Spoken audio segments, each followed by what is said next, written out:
நீங்களும் உங்க தம்பி வேலும் 2 பேரும் ஒரே சமையல் பிசினஸ் தான் பண்றீங்க. 2 பேரும் தனித்தனியா செய்யறப்போ எல்லா கஸ்டமரும் உங்க தம்பியை தேடியே போயிட்டு இருக்காங்க. நமக்கு வந்துட்டு இருக்கிற ஆர்டர் கூட எல்லாமே வேலுக்கு தான் போகுது. ஆக்சுவலி வேலுக்கு தானே போகும். அதான விதியும் கூட. ஏய், நீ என்ன பைத்தியமா? ஐடியா கொடுக்கறேன்னு சொல்லிட்டு விதி அது இதுன்னு உளறிட்டு இருக்க. நம்ம ஹோட்டலுக்கு கூட்டம் வராததுக்கும் வேலு சமையல் தொழில் பண்றதுக்கும் என்ன சம்பந்தம் இருக்கு? சம்பந்தம் இருக்கு மாப்ள. நாங்க என்ன சும்மாவா சொல்றோம்? உங்க நேரம் நல்லா இல்லன்னு ஒரு பெரிய ஜோசியர்கிட்ட உங்க ஜாதகத்தை கொண்டு போய் காட்டணும்.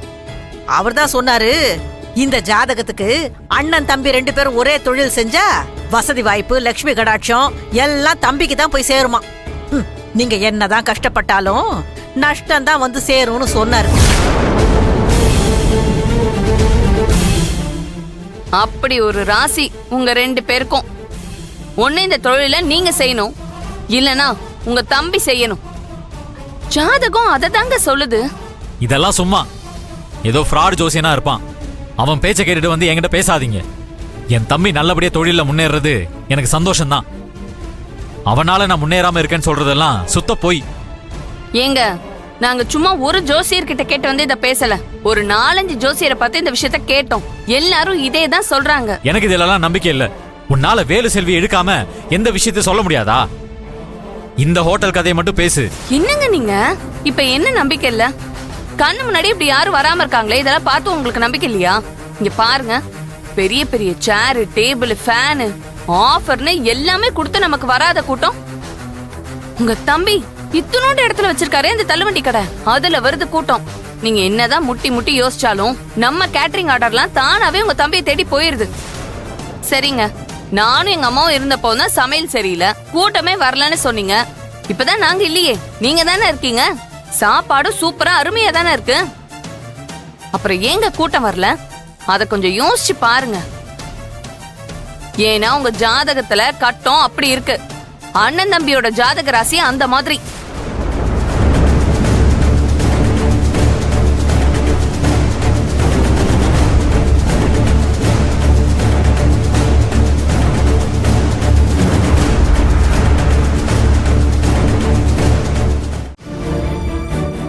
உங்க குடும்பத்துல இந்த சமையல் தொழில யாராவது ஒருத்தர் தான் செய்யணும்னு இருந்திருக்கு. இந்த திருமுருக ஹோட்டலை நடத்தணும்னா உங்க தம்பி வச்சிருக்கார டிஃபன் கடை ரோட்டோரமா, அந்த கடை கற்பகாம்பாள், அத மூடணும். அப்பதான் இத்தனை வருஷமா உங்களுக்கு சோறு போட்ட இந்த ஹோட்டலை நீங்க காப்பாத்த முடியும். என்னங்க யோசிக்கிறீங்க? இந்த ஹோட்டலை நீங்க நடத்தணும்னா உங்க தம்பி அவர் செய்யற தொழிலை விட்டுட்டு வேற தொழில் செய்யணும். அப்படி செஞ்சா அந்த ராசி உங்களுக்கு வந்துரும்.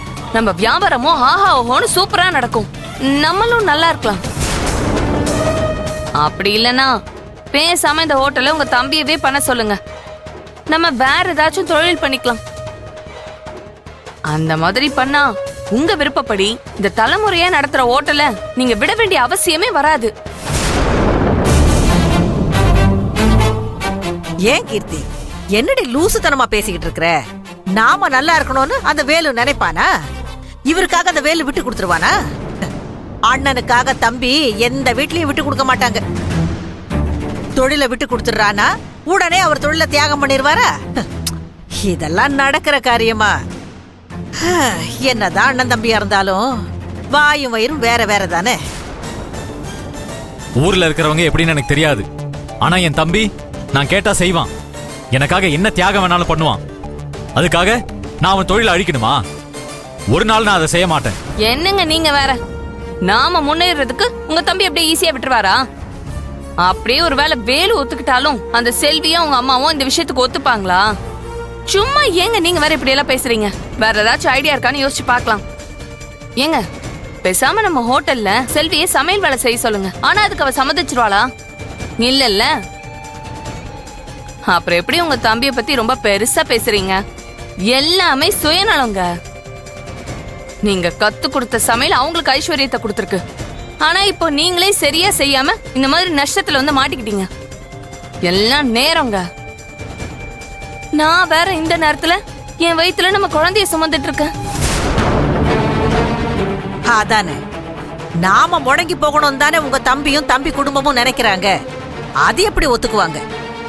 இந்த ஓட்டல ஒரு மூடிட்டாருன்னா அது அவங்களுக்கு சந்தோஷம் தான் கீர்த்தி. மாப்பிள்ளை நினைக்கிற மாதிரி அந்த வேலு போய் விடுவான்னு நினைக்கிற? அதெல்லாம் கல்யாணத்துக்கு முன்னாடி. இப்ப அதுக்கெல்லாம் சான்ஸே இல்ல.